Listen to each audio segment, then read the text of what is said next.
The year is 716 AD. The Frankish world is tearing itself apart. Two great kingdoms are at war. Austrasia fights against Neustria. Brother fights against brother. One man will change everything. His name is Charles Martel. To understand this battle, you must understand the Franks. They had built a mighty kingdom across Gaul, but their kings had grown weak over time. Real power passed to men called mayors of the palace. These mayors controlled armies, land, and government. The king was only a symbol. Austrasia was the eastern Frankish kingdom. Neustria was the powerful western Frankish kingdom. For years, these two regions had been rivals. Both wanted to control all of Francia. In 714, everything suddenly fell apart. The great Austrasian mayor Pepin of Herstal died. He left no strong successor behind. Pepin had a young grandson named Theudwald, but he was too young to rule alone. A fierce woman named Plectrude held power instead. She was Pepin's widow and a strong leader, but she had many dangerous enemies. The Neustrians smelled weakness and attacked immediately. Neustria had their own king named Chilperic Ducan. He was unusual among Merovingian rulers. Most late Merovingian kings were weak puppets, but Chilperic was a real fighter and leader. He always led his troops from the front. His mayor of the palace was a man named Ragenfrid. Together, Chilperic and Ragenfrid were a dangerous team. They also recruited a powerful new ally. His name was Radbod, the fierce Duke of the Frisians. The Frisians lived along the northern coasts. They were fierce warriors and skilled raiders. With this alliance, Neustria felt unstoppable. But there was one more person in this story. He was an illegitimate of Pepin of Herstal. His name was Charles. He had no official claim to power. He had been thrown into prison by Plectrude. She saw him as a threat to her grandson. But Charles would not stay imprisoned for long. Charles escaped from prison in 715 AD. He fled into the Eifel Mountains of Austrasia. There he began gathering Austrasian nobles to his cause. Many Austrasians were desperate for a strong leader.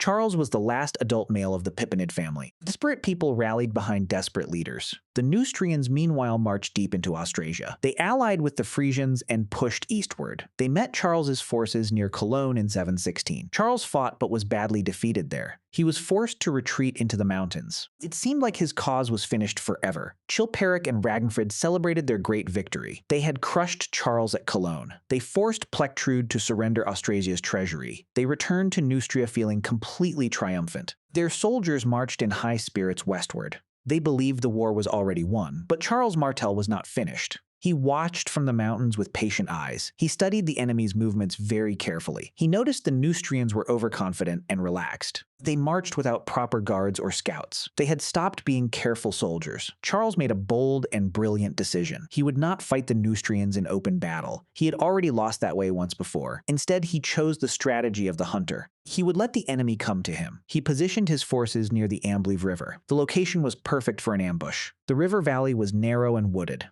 Trees and hills provided excellent cover for soldiers. The terrain gave defenders a massive advantage. Neustrian soldiers marching through would be vulnerable. Charles knew exactly how to use this ground. He also developed a second brilliant trick. He would use a tactic almost unknown in the Dark Ages. This tactic required extraordinary discipline and timing. It was called the feigned retreat. His soldiers would pretend to be fleeing. Then they would suddenly turn and attack. The feigned retreat was incredibly dangerous to use. Soldiers pretending to flee could actually break and run. The timing had to be absolutely perfect. Too early and the enemy would not follow. Too late and the men might not regroup. Only the best commanders dared attempt it. In 716 AD, the moment finally arrived. The Neustrian army marched through the Ambleve Valley. They were returning home from their victory at Cologne. Their spirits were high and their guard was low. They rested at midday feeling completely safe. That was their greatest and final mistake. Charles Martel struck without any warning at all. His Austrasian forces burst from the trees. Neustrian soldiers scrambled to form battle lines. Chaos spread quickly through the enemy camp. But Charles did not pursue his initial advantage. He had something more cunning in mind. Charles ordered his men to fall back slowly. The Austrasians retreated as if losing the fight. Neustrian soldiers cheered and began to pursue them. They broke their defensive formations to chase.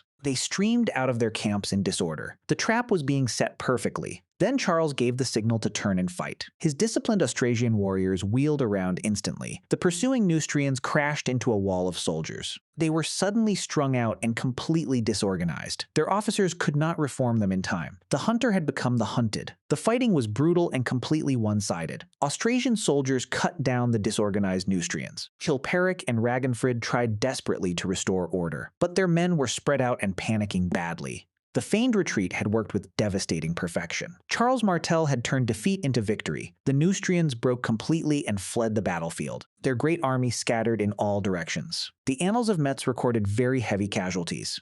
Chilperic II and Ragnfrid barely escaped alive. All the treasure they had taken from Plectrude was recovered. Charles had won his first great victory. This battle changed everything in the Frankish world. Charles Martel was no longer a fugitive. He was now the most feared warrior in Francia. Austrasian nobles flocked to support his cause. His reputation spread across the entire kingdom. An unstoppable force had been unleashed upon the world.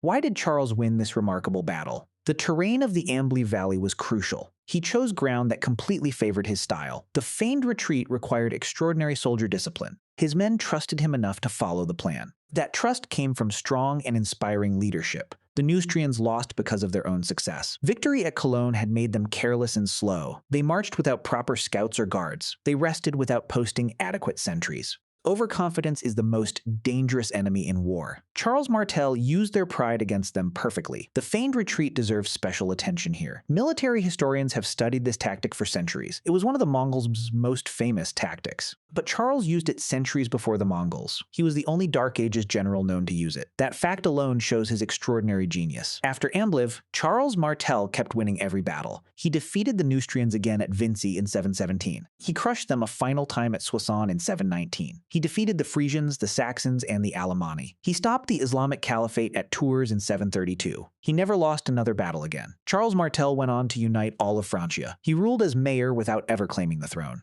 He used the old Merovingian kings as figureheads only. His real power was absolute and undisputed. He laid the foundation for his grandson Charlemagne. The Carolingian dynasty was born at Ambleve. Think about what was at stake at this small battle. If Charles had lost, the Pippinid family would have died. Neustria would have dominated all of Francia. There would have been no Charlemagne and no Holy Roman Empire. European history would look completely unrecognizable to us today. One battle truly changed civilization. The Battle of Ambleve is often overlooked by historians. Most people know Charles Martel from the Battle of Tours, but Tours only happened because Ambleve came first. Ambleve gave Charles the power to build his army. Without that army, Islamic forces might have swept through Francia. The world owes much to this river valley. Charles Martel earned his famous surname after this victory. Martel means the hammer in the Frankish language. He hammered his enemies repeatedly with unstoppable force. He hammered chaos into order across the Frankish world. He hammered the future of Europe into the shape we recognize. It all began at the Ambleve River in 716 AD.